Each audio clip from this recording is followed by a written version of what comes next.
All right, hey, what's up, everybody?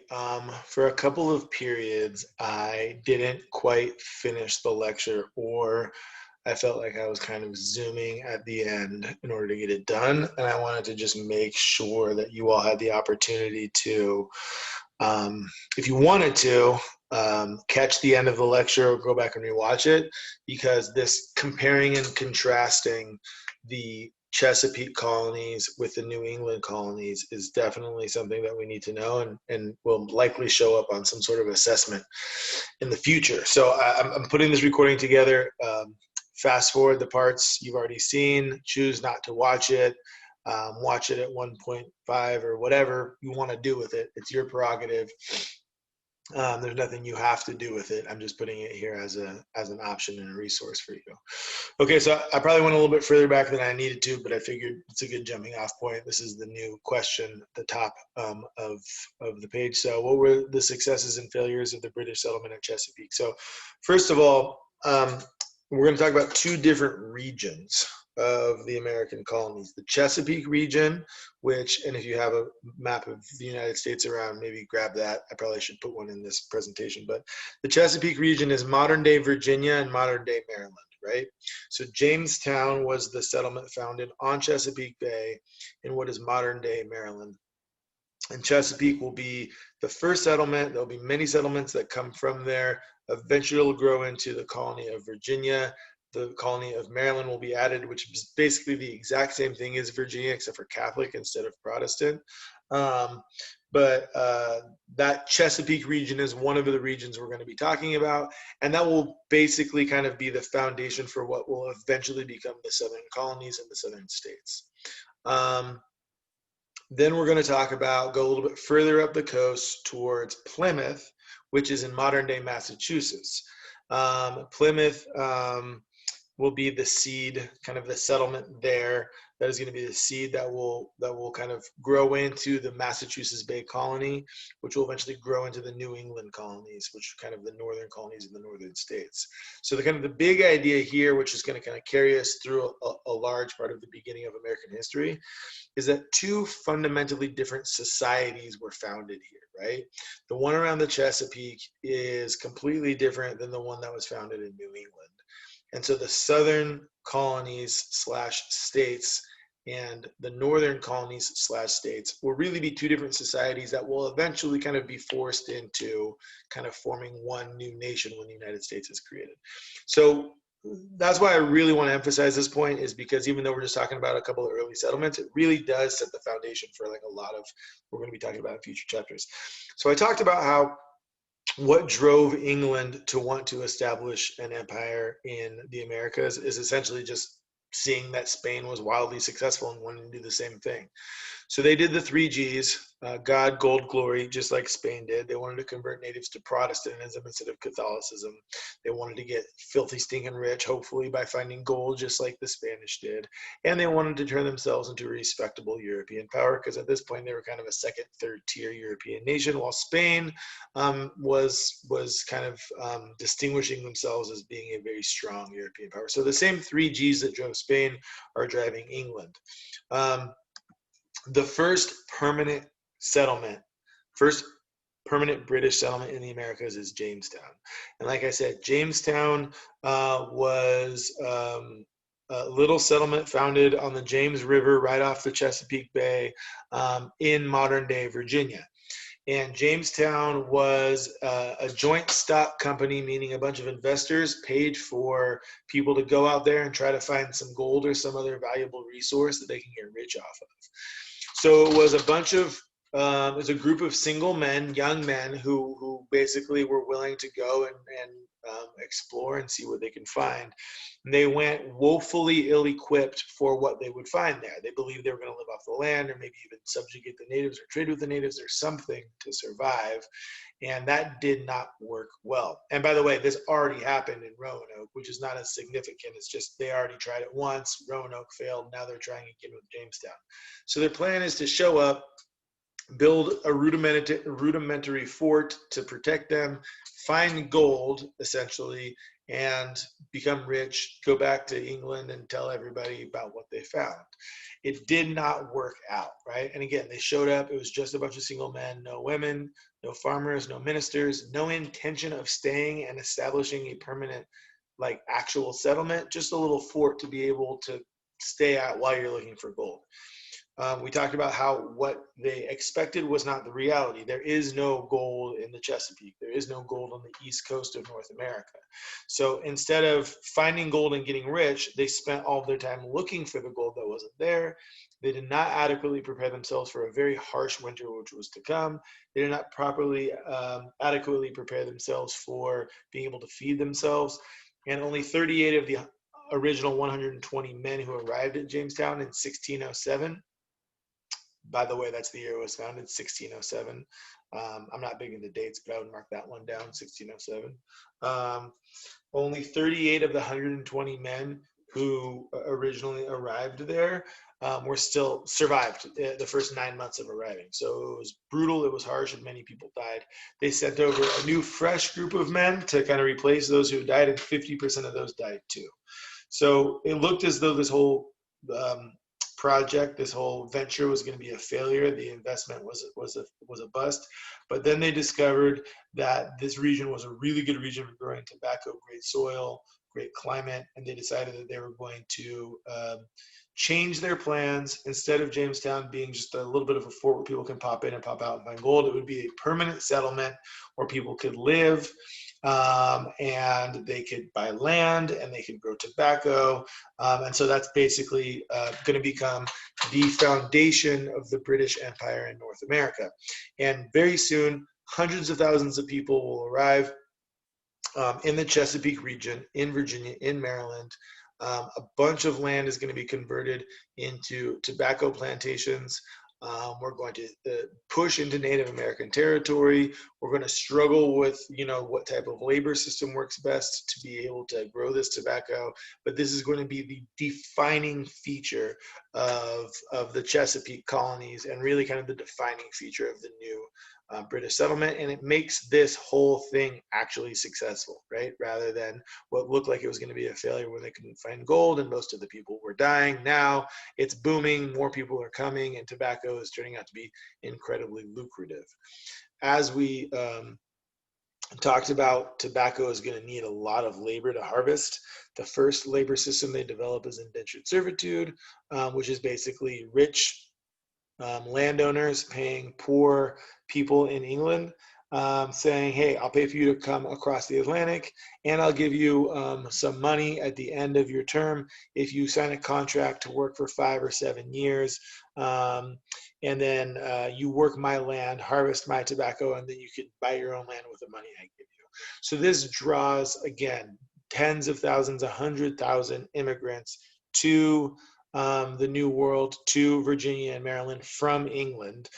Pretty much all of them are indentured servants. It's a brutal life. It's a harsh life. Half of them will die by the time they get to the end of their first term, but it is a successful system in that it provided the labor needed to actually make this whole tobacco-based economy, this whole plantation-based economy in the Chesapeake successful and lucrative. At least for the time being, but we'll come back to that momentarily. As more and more people come in, of course, we're going to push further and further into the native territory. The natives, the Powhatan, are not going to like that. They're going to push back, and it's going to lead to a series of wars between the British settlers in Chesapeake and the Powhatan Confederacy, which is going to be known as the Anglo-Powhatan Wars. Anglo-Powhatan Wars don't end well for the Powhatan.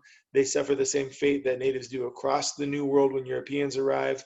The more contact they have with the British, the more they suffer from the diseases that the British bring with them. Their populations are wiped out by these diseases. They can't defend themselves.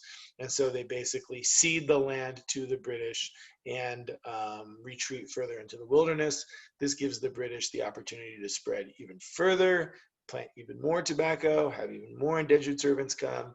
And so this is going to basically be the way things go in the Chesapeake for the foreseeable future.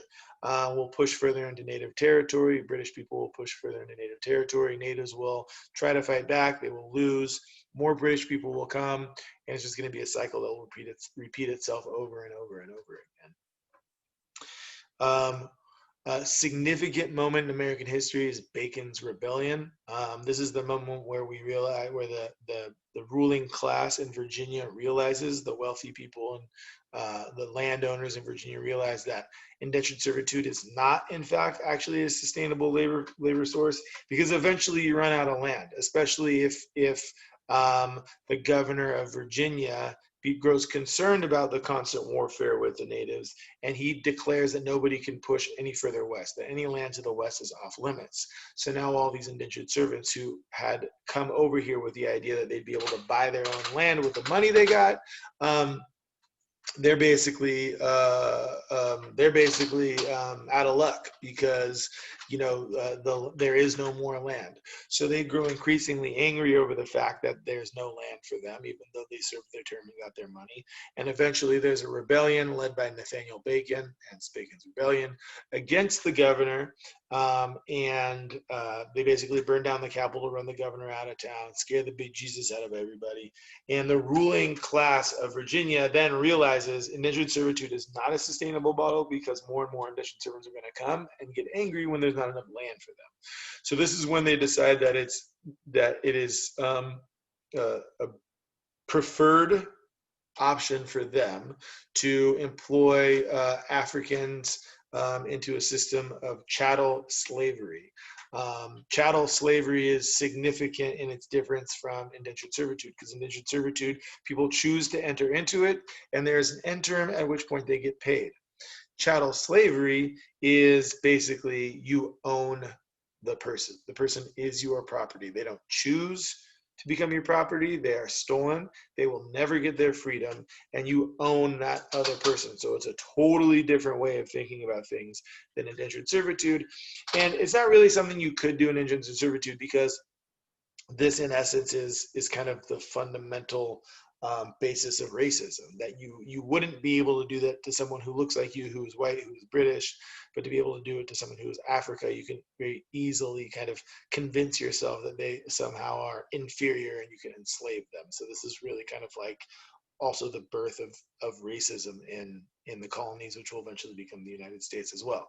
So Bacon's Rebellion is a significant moment because it sets our country off on a trajectory that will be absolutely devastating, of course, for all of the millions of people who are forced into slavery, but will also be devastating for our country and our ability to grow beyond this kind of original sin of the United States, even before there is a United States. So Bacon's Rebellion is going to continue to have consequences that reverberate for decades and centuries beyond the late 1600s. Okay, so we're going to switch over to the New England colonies, but let's just highlight the points of comparison that we're going to look at between the two. Okay, number one of the things they have in common is that both groups came from England. The people who came to Jamestown originally, and then the hundreds of thousands of people who came to Virginia and Maryland and the Chesapeake region subsequently, all came from England. It is a British settlement, British colonies. The people who came from Plymouth also came from England, so that's one thing they have in common. All right. So now, what are some of the other comparison points? Why did they come? The people who came to Jamestown and the people who came to Chesapeake in general came for economic opportunity. They came to find gold originally. That didn't work, but then they found economic opportunity in tobacco, so they came to take advantage of that and to get wealthy based on tobacco. So people at Chesapeake were driven by economics. The people who came to Plymouth, which will eventually become the Massachusetts Bay Colony, which will eventually become the New England colonies, the New England region, they did not come for wealth. They did not come for money. They did not come for economic opportunity. They came for religious values. They fled England, not because they were religiously persecuted, because they disagreed with the direction of the Anglican Church, the Church of England, and they said, you know, we are going to establish our own new society in the new world based on our religious values, which are more pure, hence Puritan, and that's why we're going. So again, Jamestown, people had economic opportunity, and that basically becomes the general draw of Chesapeake.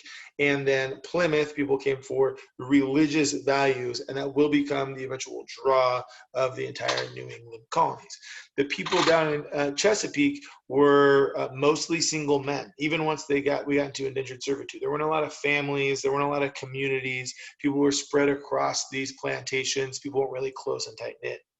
Up in the northern colonies, what will become the northern colonies, up in Plymouth, they are very strong focus on the family, very strong focus on the community, very tight knit. So again, very big difference between Plymouth and between Jamestown. And then as they grow into kind of the New England colonies and the Chesapeake colonies, very big difference in kind of how their cultures are established.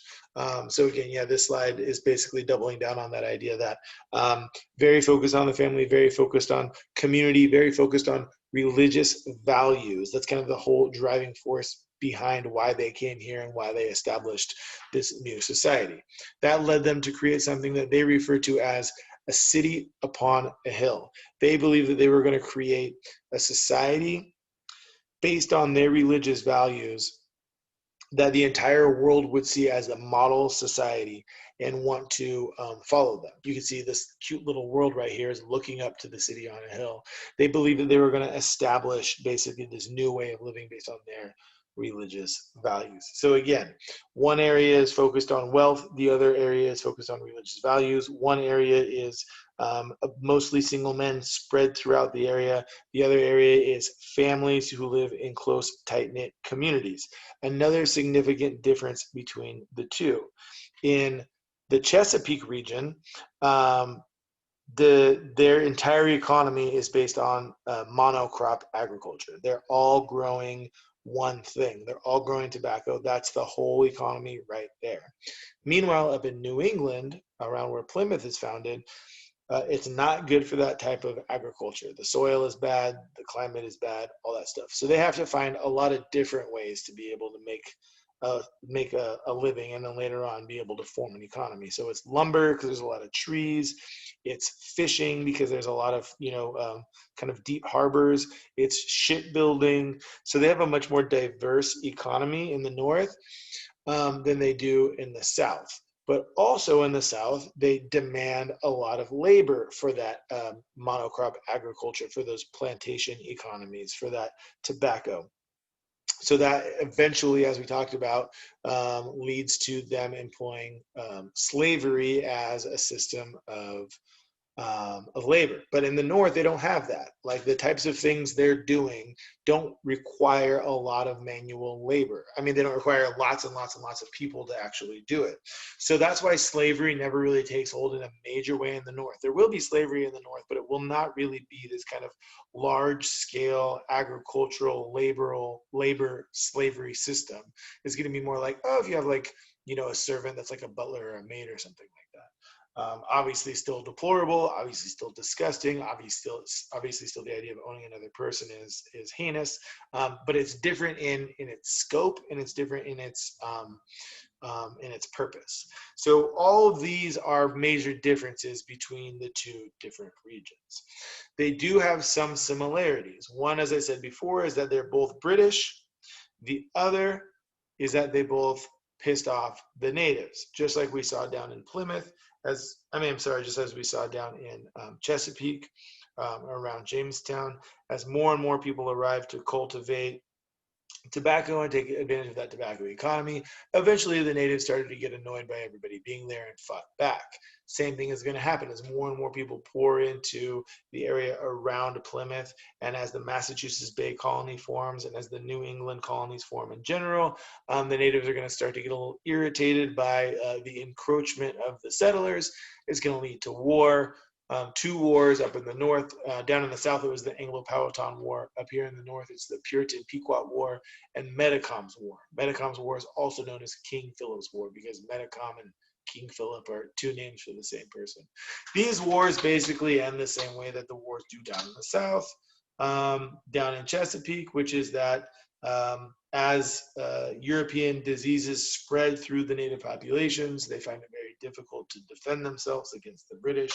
And just like we've seen across the Americas altogether, whether it's the Spaniards in Central America, or it's the Portuguese in Brazil, or it's the British settlers in Chesapeake, it's the same outcome. This disease is going to wipe, the various diseases they bring are going to wipe out the natives. The natives will not be able to defend themselves against the encroaching whites, and we will see just the pretty steady expansion, the kind of unfettered expansion of settlers across the wilderness as the natives find a difficult time defending themselves as a result. Okay, so that's basically it. I hope that me kind of running through that maybe a little bit more slowly allowed you to kind of really fully understand kind of that there are some that really what we're seeing is two fundamentally different societies are being formed from English settlers. One in Chesapeake, who came for different reasons. The people who came were different. The type of economy they set up was different. The type of society they set up was different. And then the people who came and settled at Plymouth, which will eventually grow into Massachusetts Bay and New England. And again, the reasons they came were different. The people who came were different. The economy they established was different. Their cultural values were different. So we see two really fundamentally different societies being formed in this kind of British settlement New World as we begin to develop into what will become the 13 colonies. Okay, I just wanted to make sure that anybody who wanted to kind of hear that more slowly and deliberately got the chance to. All right, I hope you all enjoy your weekend.